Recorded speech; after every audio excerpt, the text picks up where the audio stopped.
Hey, this is Brittany with marvelandmake.com. Today we are making homemade refried beans. Refried beans, again, is kind of one of those really simple things that you don't really think about making homemade. Like you think about grabbing a can of refried beans and just warming them up, but they're actually super simple to make. You can make them with good quality ingredients. So this recipe, I use canned beans. However, if you want to use dried beans, I will just quickly tell you how to do it. So for dried beans, you would want to process them like you normally would to get them ready to use. Meaning you would take your dried beans, you would cover them with a warm water and then add some kind of acidic medium. So like whey or lemon juice, and then let those beans sit out on the counter for 12 hours or 24 hours and soak. Then you would drain them and then take your drained beans and put them in a pot of water, cover them with water, bring it to a boil, skim the foam off the top, and then cover that, reduce it to a simmer, let it simmer for 4 to 8 hours. So that is quite a process. There are great benefits to using dried beans. One of them is that they're super economical. You can get some organic, like a whole bag of organic dried beans for much, much less than you will get canned. It is just a little bit of a process to prepare them.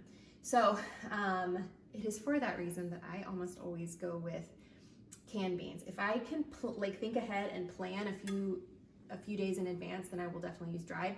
But if I can't do that because life, then I will use canned. So this is a great brand. This is Azure Standard, and these are organic black beans.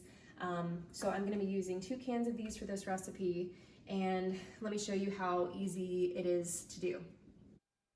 So I'm just pouring some bacon grease into a medium stock pan. You can use bacon grease, you can use lard, you can use tallow, you can use butter. I will be using butter as well. And then you want to drain your beans. You could drain them in a colander in the sink. You could even rinse them.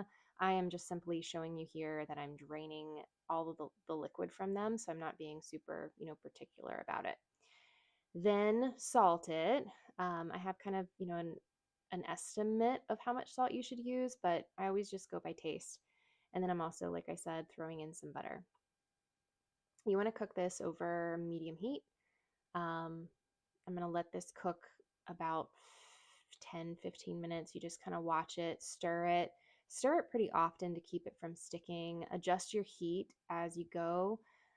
You'll see that I'm using a potato masher to stir. This is because I just simply hate dishes and it's just easy. So I am, stirring with this potato masher, and while I'm stirring, I'm also mashing. Try them when you think that they're pretty close to done and see if you need to add anything else. So I'm adding in some more salt and some more butter here. This is again just kind of done by taste, but that is the process of making refried beans at home. Once again, so simple, so easy, and nourishing, and you can use all good ingredients. I hope you try this recipe, and if you do, please give the video a thumbs up and share it with your friends. Thanks!